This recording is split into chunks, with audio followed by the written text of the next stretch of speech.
Tempo ya. Ini urusan profesi kita wartawan. Sekarang mungkin wartawan Tempo, besok mungkin wartawan dan kawan-kawan yang lain. Itu. Jadi tentu prosesnya itu seperti yang sudah ramai, itu datang pas hari Rabu kemarin. Rabu itu dikirim oleh seseorang yang tidak kita kenal, terus dititipkan. Biasa tuh. Jadi kalau di gedung Tempo itu kalau ada barang, paket, makanan termasuk itu dititip di security, nanti diambil oleh, nah itu ditaruh.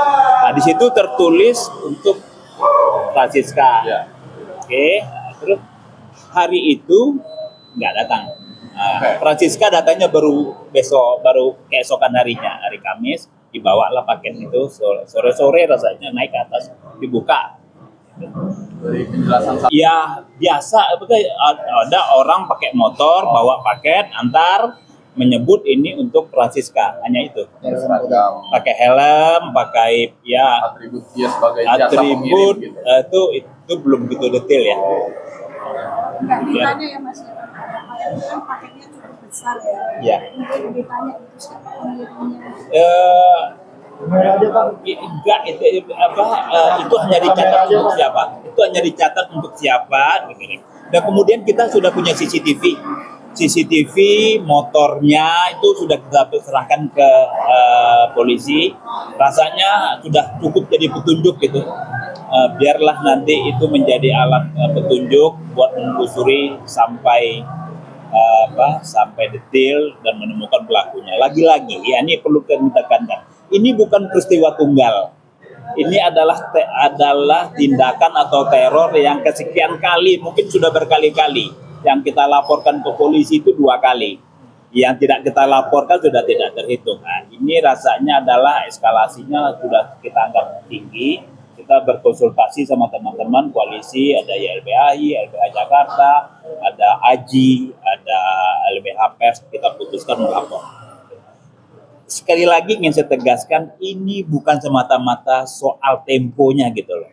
Kita ini ya bisa aja, karena kadang-kadang kita pikir sudahlah, nanti besok diteror, nanti besok aman. Tapi rasanya ini masa-masa yang Republik sedang tidak baik-baik saja. Dan rasanya kita yang harus minta perlindungan bahwa profesi kita ini dilindungi oleh undang-undang. Kita bekerja ini untuk kepentingan publik, nggak boleh dong main di teror-teror. Terkait dengan adanya ancaman kepala babi Bu ke Tempo, bagaimana Bu? Saya sebagai mantan jurnalis menyayangkan tentu, dan silakan saja nanti dilaporkan gitu ya, supaya ketahuan begitu siapa yang turun ke kepolisian.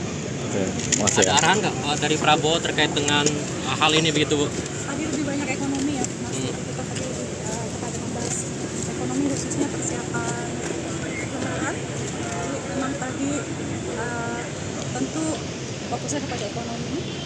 Namun demikian kami yang mewakili pemerintah, kan kami Menteri Komunikasi juga membawa di pers begitu ya. Ini kita menyayangkan dan silakan akan mendorong untuk melaporkan secara hukum kepada kepolisian. Artinya Pak Prabowo masih concern sama kebebasan pers ya begitu ya Bu? Pasti dong, masih.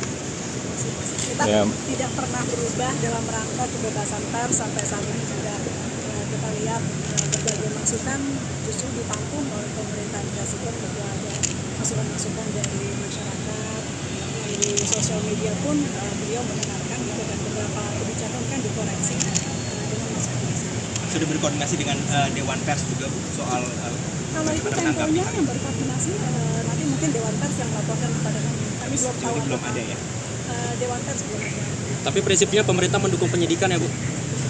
Kita dorong justru silakan untuk berproses secara hukum kepada masyarakat. Terima kasih ya. Terima kasih banyak.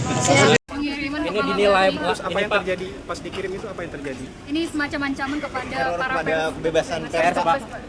Udah dimasak aja. Kalau kepala Kan babi udah mau jadi dimasak, bangkai Pak. Udah. dimasak aja. Ada juga Tanggapan anggapan jadi ancaman pembunuhan gitu Pak. Gimana Pak responnya Pak? Enggak lah, saya lihat dari media sosialnya Francisca yang wartawan Tempo itu, dia justru minta dikirimin daging babi. itu kan semacam jokes aja. Iya, sama artinya dia nggak terancam kan. Buktinya dia bisa bercanda, kirimin daging babi. Tapi artinya Tapi sikap saat sudah diadukan ke Dewan Pers Pak. Ya ini kan nggak tahu, ini kan problem mereka dengan entah siapa yang ngirim. Buat saya nggak bisa kita tanggapi apa-apa. Problem mereka entah dengan siapa yang ngirim, apakah itu beneran seperti itu atau cuman jokes, karena saya lihat juga mereka menanggapinya dengan jokes. Gitu. Jadi menurut saya nggak usah dibesar-besarkan. Ya. Tapi komitmen soal kebebasan pers di era Pak Prabowo ini tetap Ada yang dihalang-halangi bikin berita kan? Kalau nggak ada yang dihalang-halangi bikin berita, itu artinya kebebasan pers kita bagus. Ada yang di stop buat bikin berita dan wawancara nggak? Itu artinya kebebasan pers kita. Ada yang takut nggak sekarang bikin berita? Ada yang dihalang-halangi nggak untuk liputan di istana? Kan nggak ada. Itu artinya nggak ada kebebasan pers yang ditekan. Kayak misalnya Tempo masih boleh menulis berita?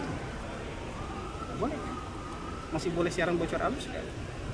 Tetap boleh kan? Itu artinya pemerintah nggak ikut campur sama sekali, nggak ganggu sama sekali. Pemerintah itu hanya berusaha meluruskan kalau medianya salah paham, kita luruskan. Kalau salah nulis statement, kita luruskan. Sisanya kan nggak ada tindakan apa-apa tadi. Kalaupun ada yang merasa dirugikan, lapor ke Dewan Pers. Kan undang-undangnya sudah jelas. Jadi saya Melalui siaran pers ini ada beberapa poin penting yang ingin saya sampaikan. Dewan Pers mengutuk keras segala bentuk teror terhadap jurnalis. Hal ini sehubungan dengan pengiriman kepala babi yang dibungkus kotak kardus ke kantor Tempo dan ditujukan kepada jurnalis Tempo Francisca Christy Rosana kemarin, Kamis tanggal 20 Maret tahun 2025. Terkait peristiwa tersebut, Dewan Pers menyatakan sebagai berikut. Yang pertama, tindakan tersebut merupakan bentuk nyata teror dan ancaman terhadap independensi serta kemerdekaan pers. Padahal, kemerdekaan pers adalah salah satu wujud kedaulatan rakyat sebagaimana disebut di dalam pasal 2 Undang-Undang 40 tahun 99 tentang pers dan dijamin sebagai hak asasi warga negara disebut di dalam pasal 4 Undang-Undang Pers. Yang kedua, Dewan Pers dan komunitas pers mengutuk keras setiap bentuk teror dan dengan segala macam bentuknya yang dilakukan terhadap jurnalis maupun terhadap perusahaan pers. Tindakan teror terhadap pers merupakan bentuk kekerasan dan premanisme. Ketiga, wartawan dan media massa bisa saja dalam menjalankan tugasnya melakukan kesalahan termasuk pemberitaan yang dikeluarkan oleh sebuah media. Namun, melakukan teror terhadap jurnalis merupakan tindakan yang tidak berperi kemanusiaan.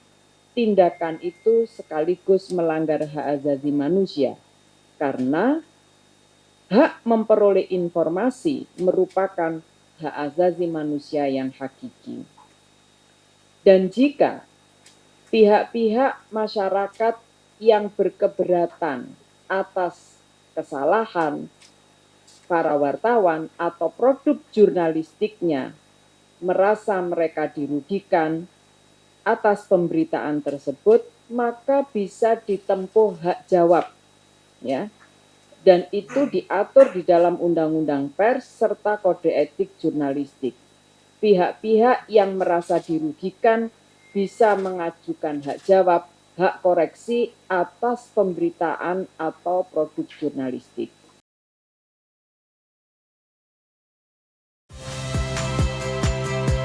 Saya Rizka Clarissa.